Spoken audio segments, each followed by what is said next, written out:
Bueno, Nico, muchas gracias por recibirme. Te agradezco por permitirme esta entrevista, darme el tiempo. Y bueno, si te parece, ya empezamos. Dale, dale. Bueno, ¿qué significa para vos el museo?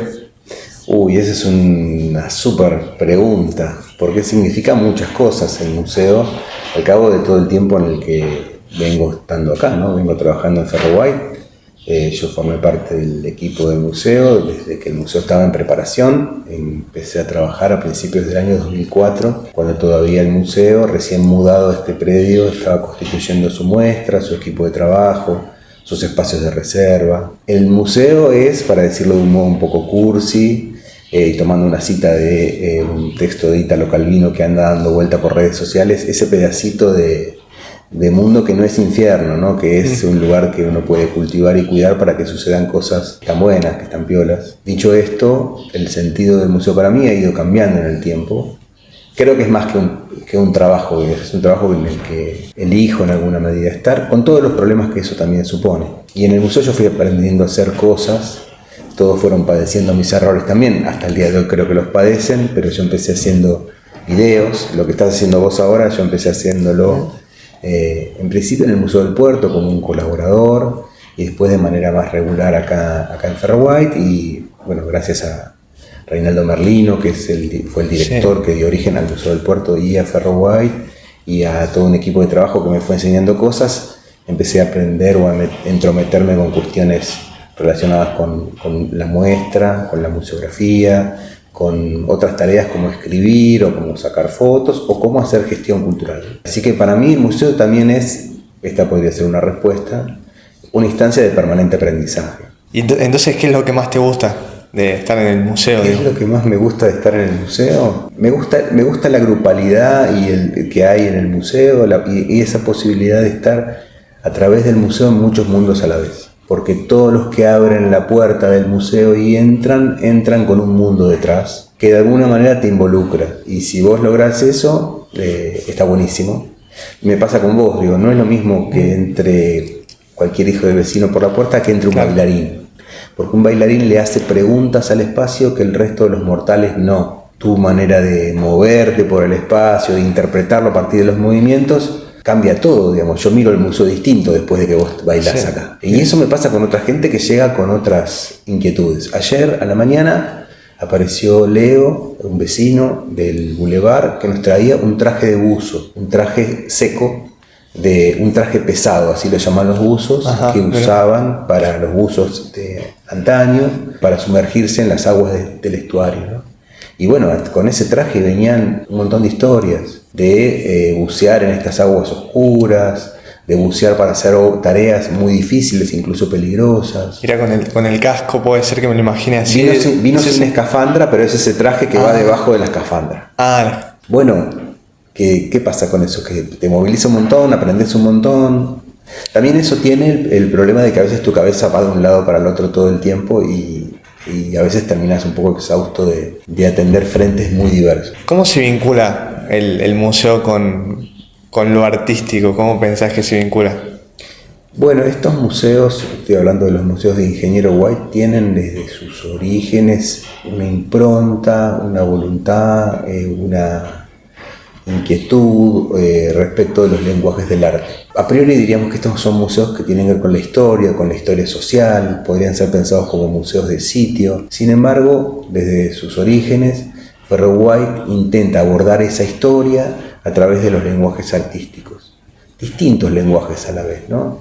Un proyecto muy importante, por ejemplo, dentro de Ferro White o para la historia de Ferro White, fue el proyecto de teatro documental Archivo White, en el que vecinos y vecinas de este lugar contaban su vida en escena con la dirección, en coordinación con un director teatral, con una directora teatral que es Natalia, ¿no? Natalia Martirena, la directora del instituto. Eso, bueno, supuso explorar un territorio más o menos incógnito para mí, que estaba interesado en ese momento, lo sigo estando, en el video documental. Fue una forma de abordar también el video distinta, en la que las decisiones para una producción documental se negocian, se conversan con aquellos que uno entrevista, con aquellos sobre los que uno está contando su vida. Y eso a su vez permeó en el modo en el que se realizan acá las visitas educativas.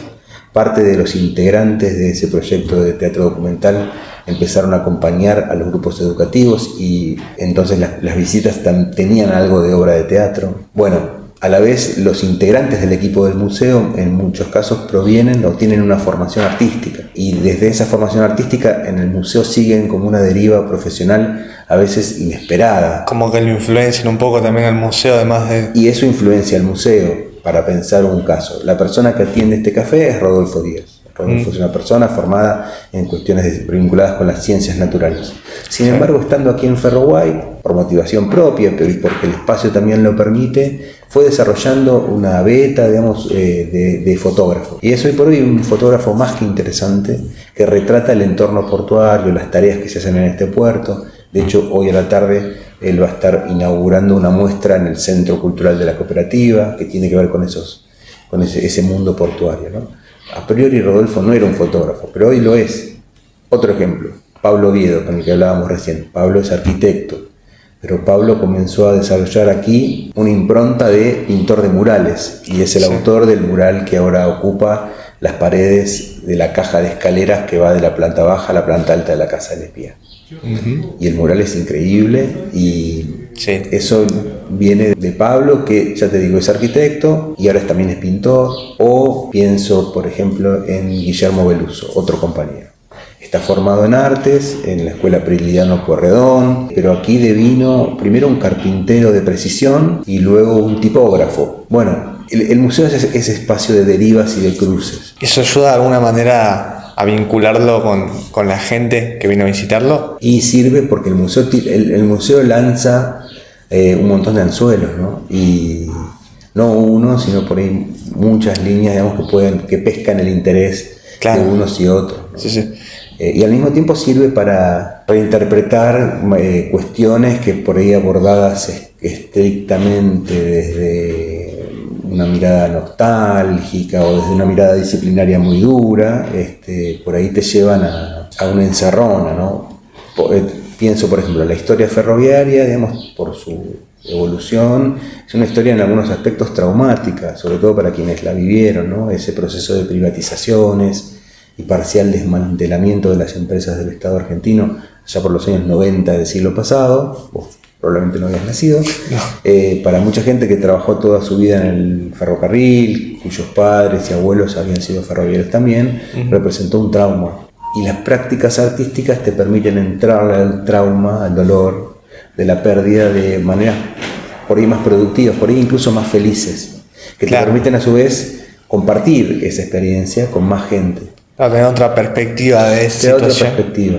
Por eso hay prácticas constructivas que se llevan a cabo en el museo o que el museo aloja, que no están hechas por integrantes del equipo del museo, tampoco por artistas que vengan, residentes que vengan acá, sino por algunos vecinos.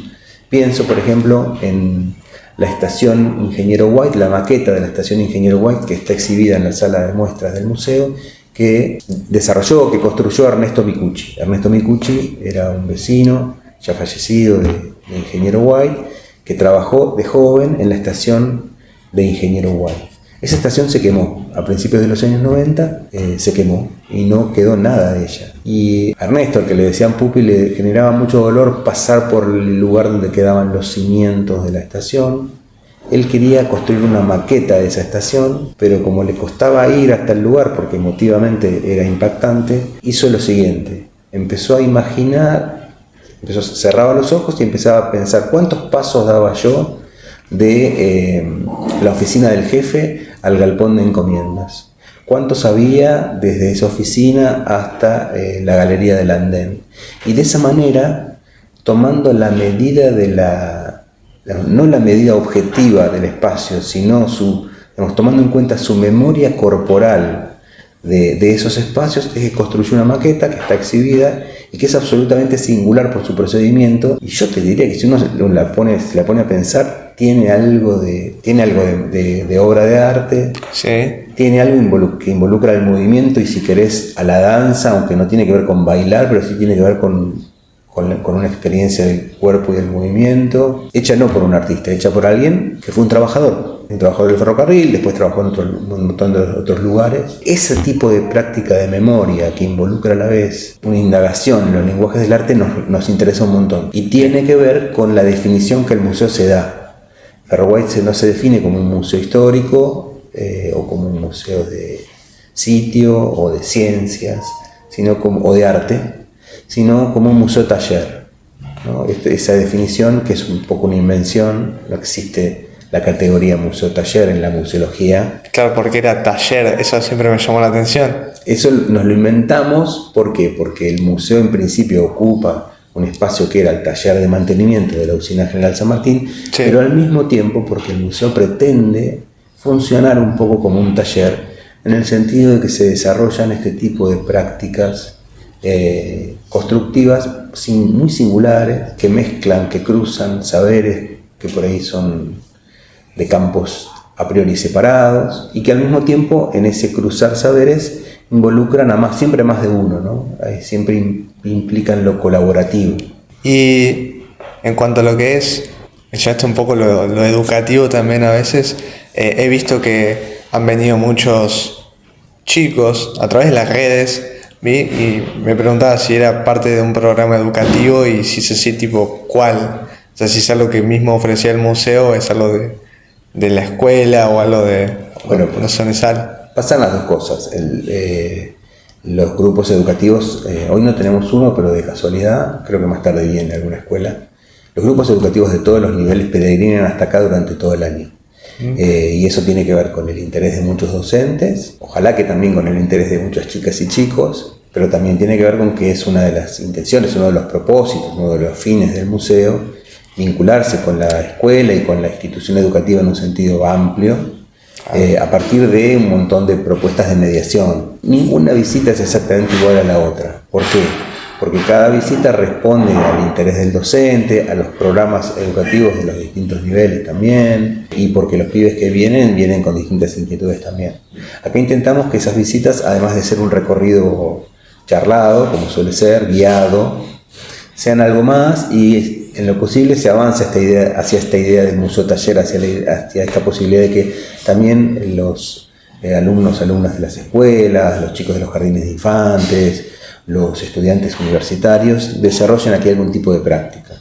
Por eso, por ejemplo, ayer que tuvimos el taller textil y vino un grupo educativo, bueno, se compartió parte de la tarea de hacer serigrafía con los estudiantes de una carrera de diseño de indumentaria de un instituto de la ciudad, ¿no? Siempre intentamos buscar la vuelta para que las visitas tengan esa impronta, que también me parece que está bueno, sirve para que los pibes se enganchen, para que un poco se entusiasmen. Y después algo que también pasa y que está más allá de la intención edificante de educar, es que el lugar está bueno para tomarse unos mates, porque acá hay un parque precioso, y si el día está lindo como está hoy, sentarse al sol en esos bancos que los inventamos con maderas que llegaron flotando por la ría, está buenísimo. No sabía eso. O sea, claro, que esa construcción que hicieron tipo con que llegó flotando, tipo la madera, y después ahí lo construyeron en los bancos que están hoy. Bueno, eso es así importante también para el museo, porque un gran donante de objetos de Ferroguay es el propio mar.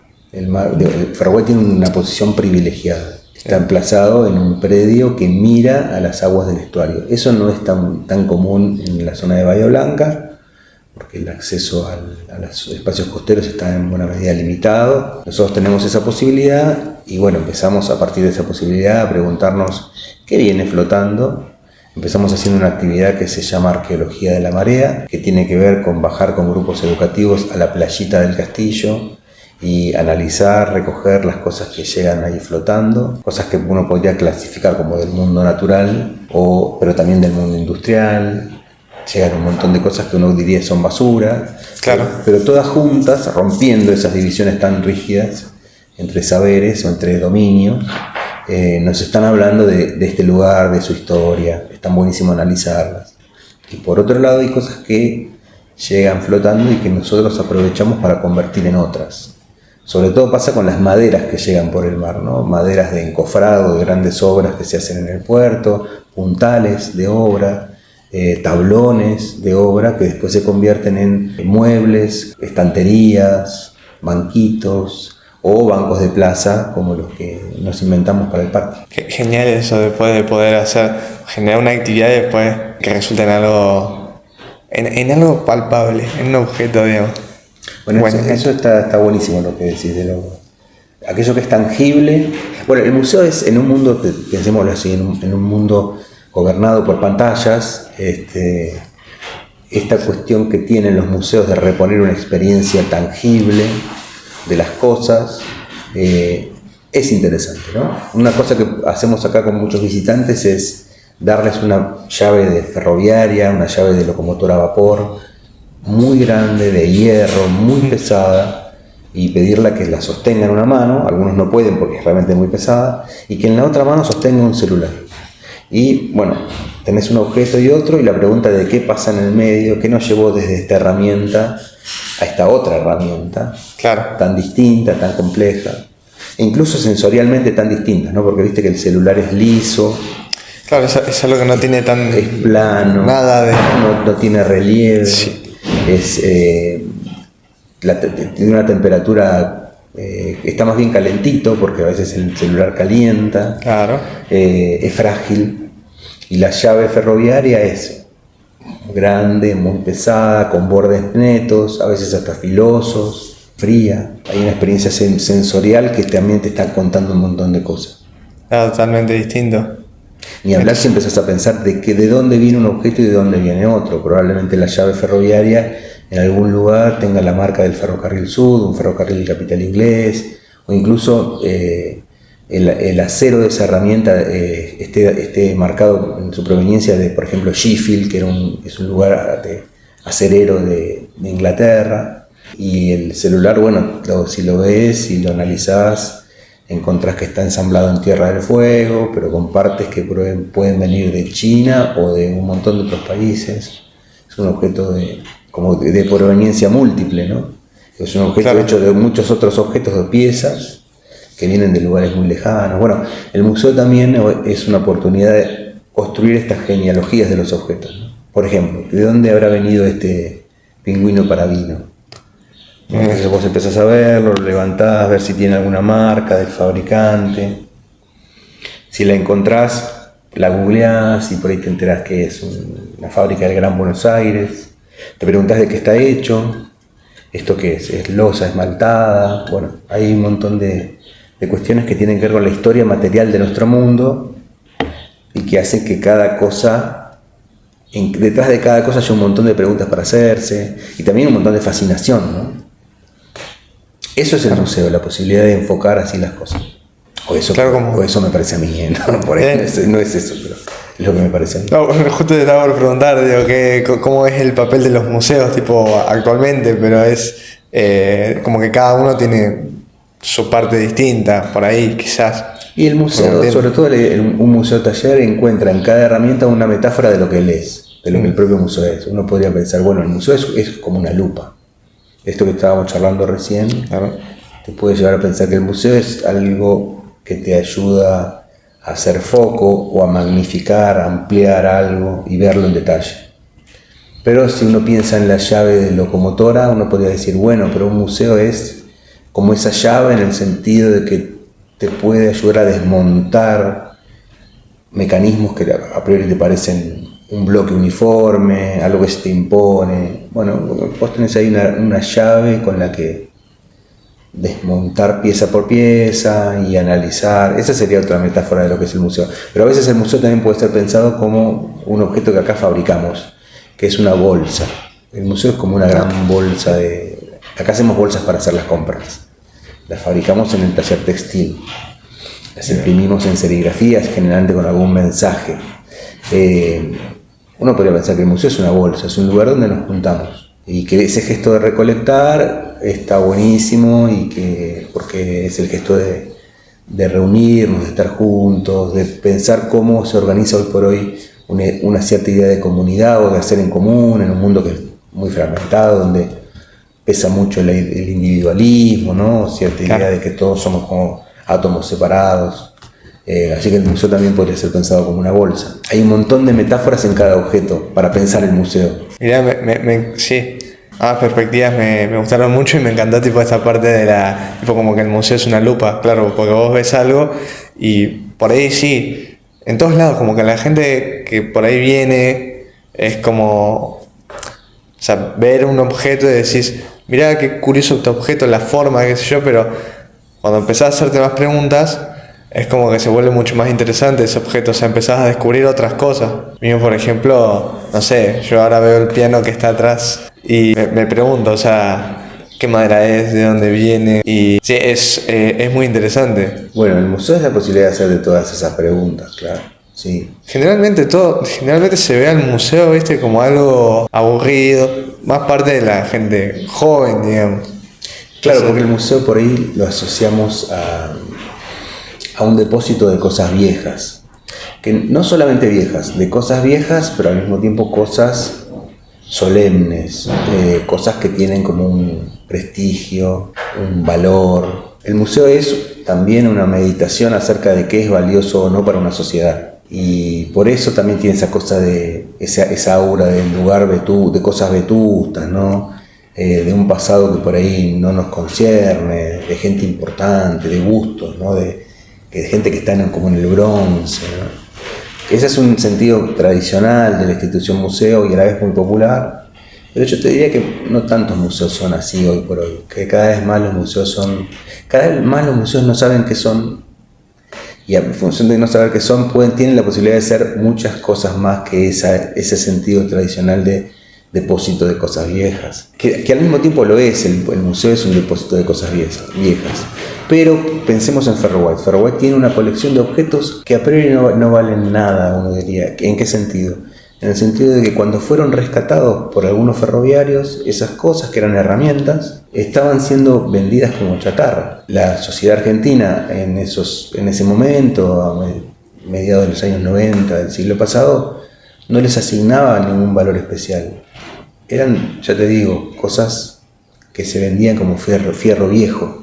Sin embargo, ahí hubo una operación crucial que no hizo en principio Ferro White, porque Ferro White todavía no existía, que hicieron acá en Bahía un grupo de ferroviarios, no la empresa ferroviaria estatal que estaba siendo desmantelada, no los concesionarios privados que la tomaron a su cargo, sino gente de a pie que vio en esas herramientas un valor que tenía que ver con su historia personal, con la historia de sus familias, con la historia de toda una ciudad y si querés de todo un país.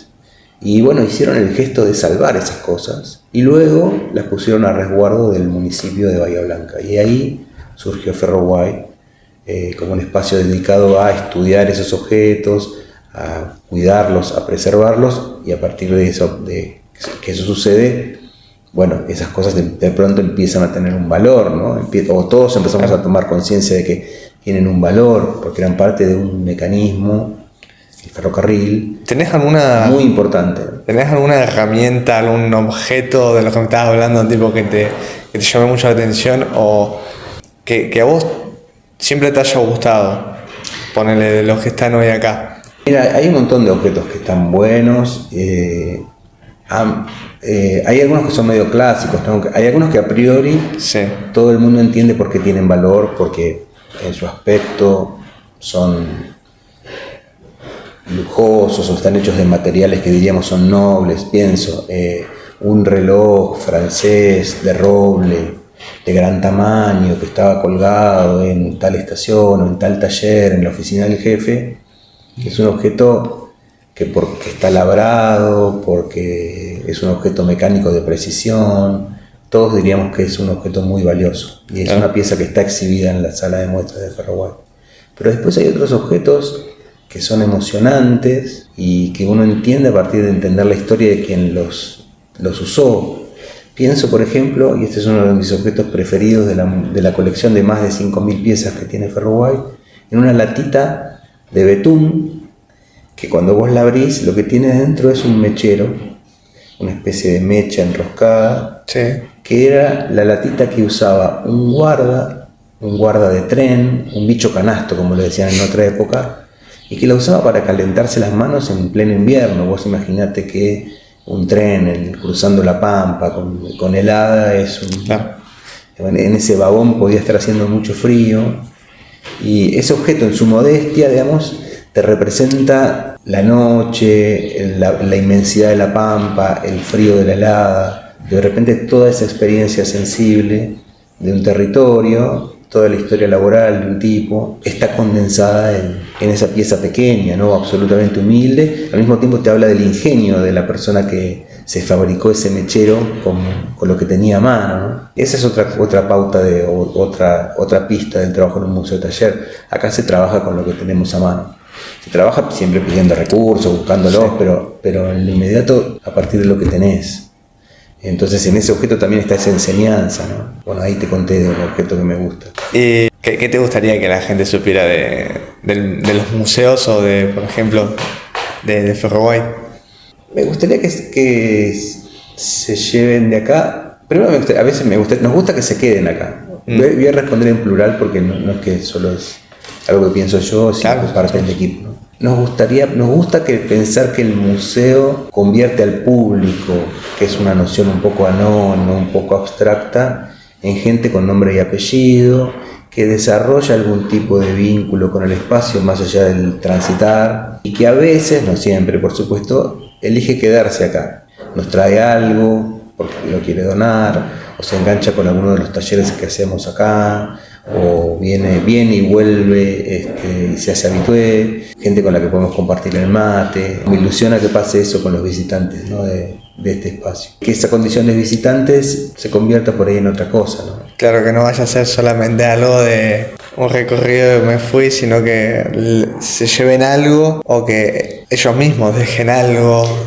Que se lleven y que sea un toma y daca, claro, así, que se lleven y traen. De todas maneras, el que pasa por acá, digamos, y solamente pasa, está bien que eso suceda, digamos. Tampoco, digamos, sería también insostenible establecer con todo el mundo, digamos, un vínculo más allá de la mera visita, ¿no? Pero a veces pasa que alguien viene y después vuelve con un pariente que llegó de afuera, y en ese volver con un pariente de afuera uno se da cuenta que esa persona reconoce en este lugar algo propio, o algo que le quiere mostrar a ese pariente, y eso se agradece. Bueno, qué bueno la verdad que tenga ese vínculo el museo con la gente, y lo que se intenta hacer, y básicamente todo lo que representa el museo. Bueno, al menos eso es lo que se intenta, ¿no? Al menos eso es lo que se intenta. Acá había un señor, nosotros cuando comenzamos a trabajar en el museo, que estamos por cumplir 20 años, así que aprovecho para invitarte el 9 de noviembre a la fiesta por el 20 aniversario de Ferroguay. Cuando empezamos a trabajar acá nos acompañaban algunos ferroviarios, portuarios, gente que trabajó acá en la usina, que armaban una suerte de barra de muchachos ya grandes que nos ayudaban en la atención del museo los fines de semana. Al cabo de 20 años, la mayor parte de esas personas, que fueron nuestros amigos, fallecieron, se fueron retirando también, pero de ellos aprendimos un montón de cosas. Y una persona muy importante en la historia de Ferroguay lo sigue siendo, Pedro Marto, que estaba ahí al frente de esa mesa y que se calzaba una gorra de guarda ferroviario, guarda que él nunca había sido. Todo el mundo creía que él había sido ferroviario, y él había sido 1000 cosas en la vida. Había sido estibador en White, había sido extra en películas de Armando Bo, había sido candidato a concejal, había sido peón en un circo, había cuidado ovejas, había recogido algas. De todo. Había tenido una vida fascinante, pero no había sido ferroviario, pero él fingía a la perfección ese rol de ferroviario, y lo que tenía era un don, que era el don de establecer complicidad con gente muy distinta a él y que a veces llegaba de lugares muy lejanos, pero con la que él tenía esa capacidad prodigiosa de rápidamente entrar en confianza y terminar, por ejemplo, bailando tango. Sobre todo si era una chica la que entraba, y él era un muy buen bailarín de tango, y por ahí él podía terminar enseñándole unos pasos de baile a un visitante. ¿Cómo lograba eso en el lapso de media hora? Misterio. ¿Cómo lograba esa camaradería con gente con la que no hablaba el mismo idioma? Misterio.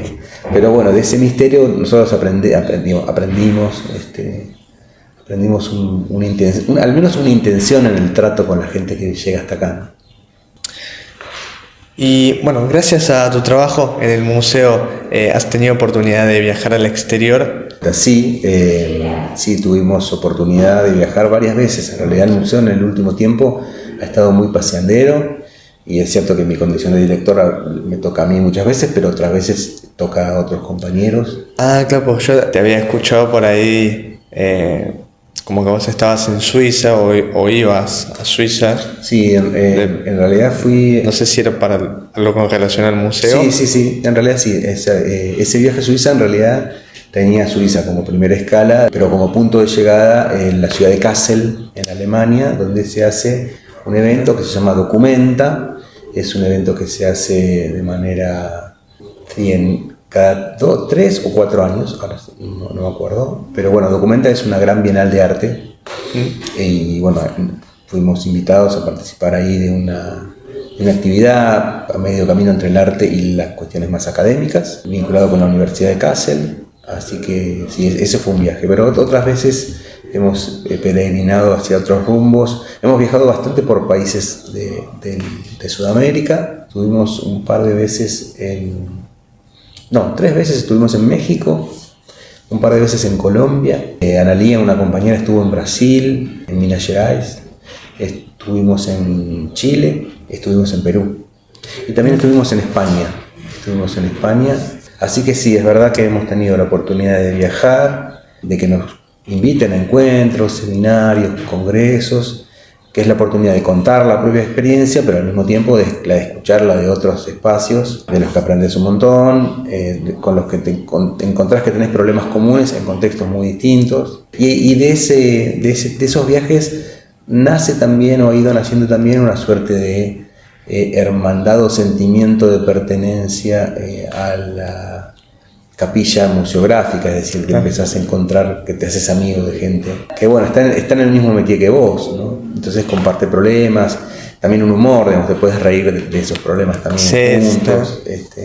Como que tienen su ámbito ahí. Hay un ámbito de problemas que me parece, es una sensación aquí en Argentina, en estos últimos 20 años, 20 y pico de años, ha ido creciendo y complejizándose. Tal vez sea solo una sensación personal, pero me da la impresión de que en el último tiempo hay más instancias de capacitación para la labor y de encuentro, ¿no? Y eso está buenísimo.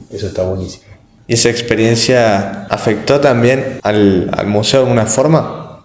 Sí, lo afectó porque primero te permite darte cuenta que no sos tan especial, ni tan singular, ni para bien o para mal, ni que las ideas que se te ocurren son tan originales, ni los problemas que tenés tampoco son tan originales, y eso también te permite ver cómo otros afrontan esos desafíos y aprender de eso.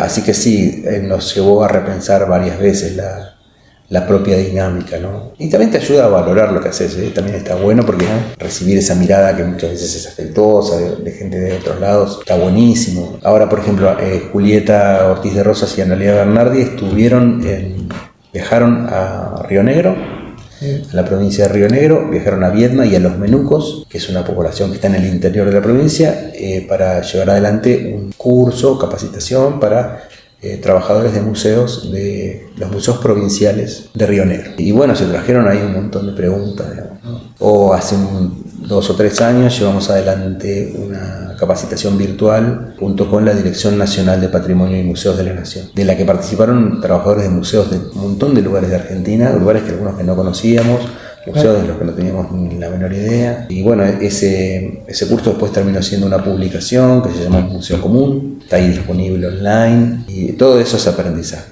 Cuando vos vas a dar el curso terminás vos aprendiendo en realidad, porque lo que llevaste para contar no es la verdad revelada, sino es una experiencia que entra en contacto con otra, y eso te ayuda a calibrar, ¿no? A afinar.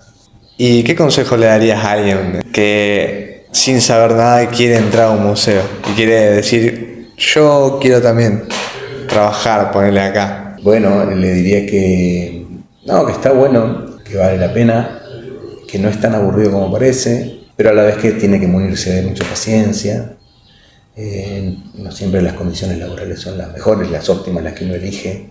Si viniera a trabajar a Ferrobaik, le recomendaría, sobre todo en invierno, que venga muy bien abrigado, porque se trata de un lugar, no la casa del espía donde estamos, pero sí el taller, sí el parque, sí el prende, un lugar donde, bueno, el mar hace sentir su presencia, donde sopla el viento y a veces es muy fuerte, donde hace mucho frío.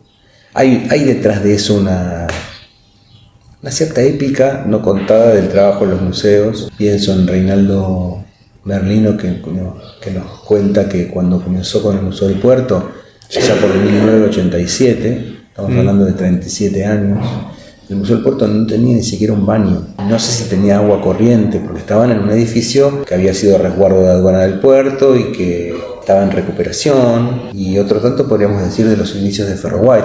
Nosotros pasamos un año y medio sin casi calefacción, amuchados en una oficinita allá. Pasamos frío, ¿no? Bueno, no es nada excepcional, no es nada que digo, dicho esto, el trabajo acá es un trabajo sumamente grato. Y sobre todo grato porque hay mucha gente que viene y te dice que bueno, qué lindo, que te palmea la espalda, que te dice, bueno, sigan adelante, o sea que, bueno, es un trabajo de esos que uno diría es gratificante. No es una oficina de quejas, no la mayor parte del tiempo. Está buenísimo. Entonces, el objetivo del museo, ¿cuál sería? Y son muchos, ¿no? Habría que pensar cuál es. Me doy cuenta que en esta charla yo te fui pintando un museo que es un poco como una navaja suiza, en el sentido de que es un museo que es una herramienta. Uno podría decir el museo es, o este museo quisiera ser una herramienta conceptual, también una herramienta material, un dispositivo en el que se pueden hacer cosas tangibles que inciden de manera muy modesta, pero inciden en mejorar la vida de las personas que están acá cerca, ¿no? Entonces el museo podría querer ser como una herramienta, pero esa herramienta es una herramienta contemporánea, medio multitask, ¿no? Que puede servir para una cosa, pero también para otra. Y a la vez, y esto suena un poco contradictorio, también el museo puede ser, en su rol un poco más tradicional, un lugar donde no venir a hacer nada, en donde venir a perder el tiempo, o en donde venir a contemplar, a reflexionar, a estar un rato tirado al sol, porque también desde un museo se reivindica esa posibilidad, la de no estar todo el tiempo subordinados a la dinámica productiva, la idea de la exigencia, del rendimiento. Si bien este es justamente porque este es un museo emplazado en un espacio de trabajo, en un taller, en una usina, está bueno pensar esas dimensiones de la vida que no tienen que ver con la producción. Lo que va a sonar a continuación es la sirena, tal vez escuchen la grabación, sí. Lo que llaman sirena comunitaria, que es una sirena que es parte de un protocolo de seguridad del puerto, que tiene que ver con la posibilidad de que suceda un escape o algún tipo de accidente en las plantas que hay aquí emplazadas, ¿no? Las plantas industriales. Tiene todo que ver con lo que veníamos charlando. Bien. Yo estaba escuchando y digo, bueno, no sé qué será, pero bueno. No, el que no lo sabe generalmente sale corriendo. Sí. Piensa que es el fin de todas las cosas. Bueno, un poco ya me contaste cómo el museo llegó a ser lo que es, ¿no? ¿O me querrías decir algo más? No, me quedo pensando qué es lo que va a ser, ¿no? ¿Qué puede llegar a ser el museo en el futuro? Ahí está la más cercana, mira. Sí. Escuchemos esto.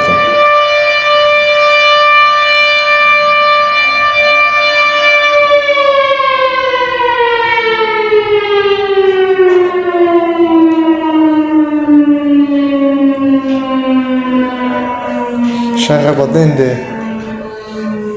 Esta es muy potente porque deberían sonar todas en simultáneo. Sí. No es una sirena, sino muchas que deberían sonar de un modo coral, de manera concertada, de manera coordinada. Hoy justo no sucedió porque se ve que el señor que activa la sirena en la planta cerealera de acá al lado se quedó un poco dormido, pero deberían sonar todas juntas y se escuchan en todo el radio de Ingeniero Guay, y los perros de los patios huitenses se suman a la sirena y aúllan.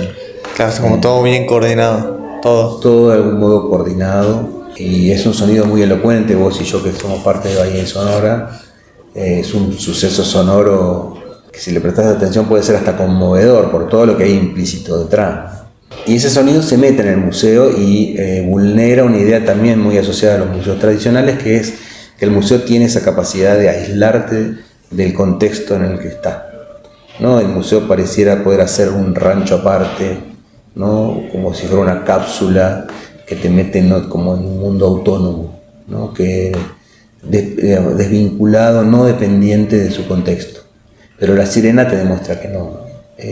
Ferroguay es un museo que intenta, al revés, pensar que el museo empieza en realidad afuera, que el primer dato del museo, el primer elemento significante de la muestra de Ferroguay es la propia Sirena, ¿no? Eso es importante en cómo entendemos la labor museográfica acá, ¿no? O cómo hemos ido aprendiendo a entenderla. El museo generalmente se lo ve, viste, como te decía, como una sola cosa. Y hablando con vos, sí, me doy cuenta que sí tiene como varias aristas de entre lo que es museo, lo que puede significar, y es muy amplio. Entonces, tiene que ver también con... Uno a veces piensa que el museo es una sola cosa porque piensa que el pasado es una sola cosa. Y en realidad el pasado no pasó. El pasado sigue teniendo múltiples sentidos que inciden sobre el presente.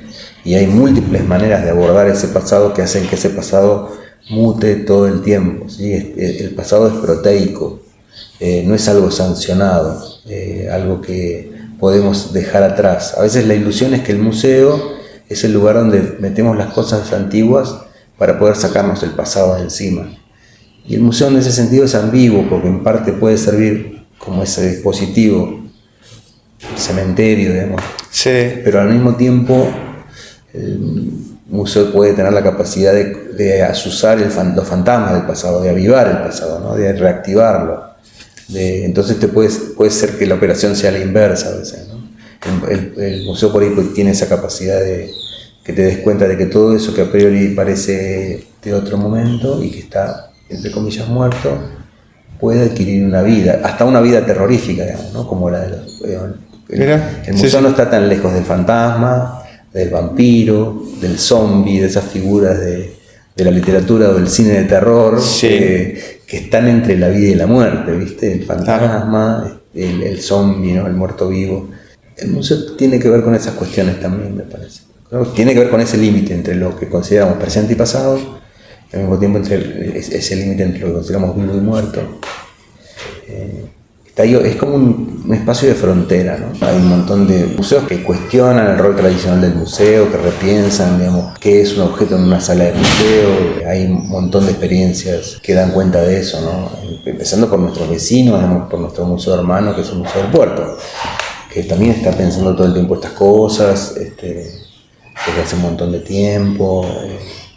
Pero hay un montón de gente en eso, digamos, no hay, en lo que hacemos en Ferroguay, no sé si no hay una pretensión de excepcionalidad, ¿no? De pensar que lo que estamos haciendo acá es distinto.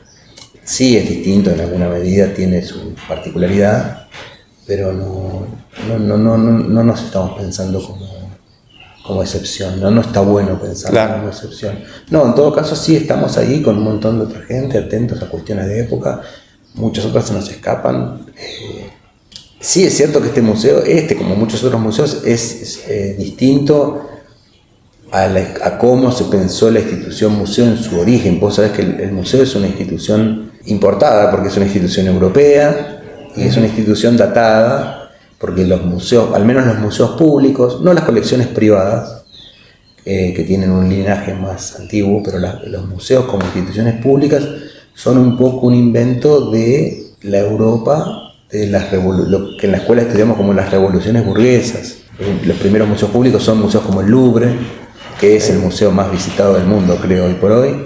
Sigue siendo es un museo instalado en un palacio de la nobleza, pero instalado en ese palacio por la Francia de Napoleón, o sea, por lo que vino después de la Revolución Jacobina, de la Revolución Francesa. O sea, el museo es una institución burguesa, europea y colonialista a la vez. ¿Colonialista qué quiere decir?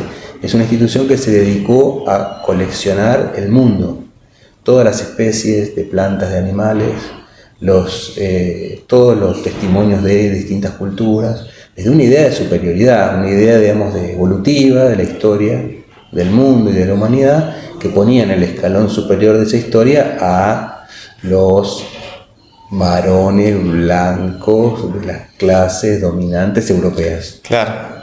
Y ese modelo un poco se replicó en las nacientes naciones criollas.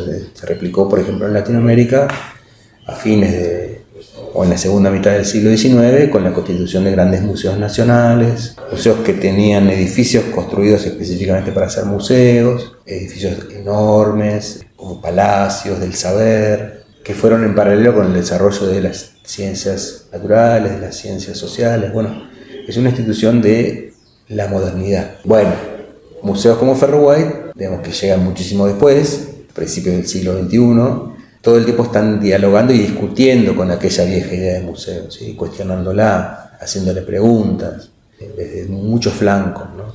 ¿Cómo es un museo hecho acá? ¿A quiénes le estamos hablando?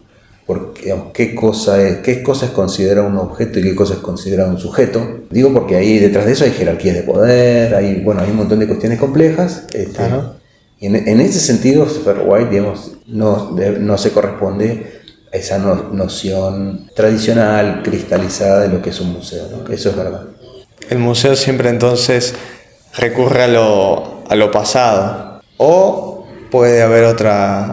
No, pero también podés pensar que, por ejemplo, en Río de Janeiro hay un museo bastante reciente que es el Museo del Mañana, donde el tema no es el pasado, sino el mañana, el futuro. Y es un museo, no lo conozco, pero lo conoce Analía, una compañera que estuvo ahí de viaje conociendo. Entonces ahí lo que aparece en ese museo son representaciones del futuro. Pero en respuesta a tu pregunta, sí. En general muchos museos tienen que ver con el pasado. Hay otros museos que también son bastante populares, que son los museos de arte contemporáneo, que serían los museos del presente. ¿Qué sería lo contemporáneo, no? Sería lo actual. Bueno, ahí hay que definir qué es, pero bueno, uno diría a priori el Museo de Arte Contemporáneo se recorta del pasado, ¿no? Es lo que está sucediendo y no lo que pasó. Pero eso abre un montón de discusiones, ¿no?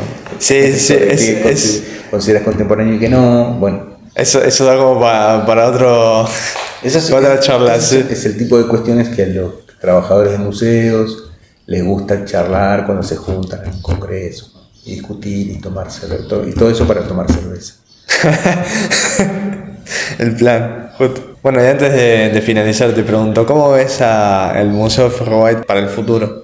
La verdad que no tengo la menor idea, no debería responder esto, pero sí sé que el museo es parte de una deriva, no responde exactamente a un plan maestro, sigue líneas de trabajo, ejes conceptuales de los que estuvimos hablando, pero esos ejes te llevan por caminos a veces insospechados. Y está bueno tener la flexibilidad para permitirnos explorarlos, esos caminos. Entonces no puedo decirte con seguridad qué va a ser en el futuro. Sí sé que estamos en un predio que en alguna medida está en proceso de recuperación. Ferro White ocupa el predio de la Usina General San Martín. Gran parte del edificio principal de la Usina General San Martín, el castillo del puerto, monumento histórico nacional, está por ser recuperado. Sé que con algo de suerte, el año que viene se va a ejecutar una obra para nosotros muy importante, financiada por el Consorcio de Gestión del Puerto, que va a recuperar o poner en valor el frente marítimo de la usina, es decir, aquel sector de nuestro predio que mira al mar. Sí. Eso va a cambiar nuestra dinámica, la va a ampliar, probablemente la diversifique, y eso abrirá la pregunta respecto de cómo seguir avanzando al interior del castillo. Y tenemos proyectos para ese interior, entonces sé que el museo va a buscar crecer. A la vez eso supone el desafío de darle sostén a ese crecimiento, porque bueno, este es un lugar muy grande y es un equipo pequeño, claro, sí. A veces un poco sobreexigido, entonces bueno, ahí hay un montón de desafíos. Pero más allá de esas cuestiones, en el largo plazo no sabría responderte con certeza, va a ser esto, ¿no? Bueno, está bien. Ojalá que sea algo bueno. Sí, algo que valga la pena. Va a ser algo muy, muy bueno. O sea, confío en que va a ser así. Así que, bueno, Nico, te agradezco por el tiempo. Y antes de finalizar, bueno, ¿querés mencionar los horarios de visita al museo? ¿Alguna información que te gustaría que la gente sepa? Dale. Primero agradecerte y decirte que es un placer que vengas siempre. Así que ojalá se repita. Los horarios del museo, el museo está abierto todos los días, está abierto de lunes a viernes de 9 a 13 horas y los sábados y domingos por la tarde de 16 a 20 horas, ahora en primavera y verano. Luego en otoño e invierno el horario de fines de semana es de 15 a 19 horas. Perfecto. La gente tiene para venir a visitar el museo. Ya información suficiente. Más que suficiente. Así que bueno, Nico, un gusto.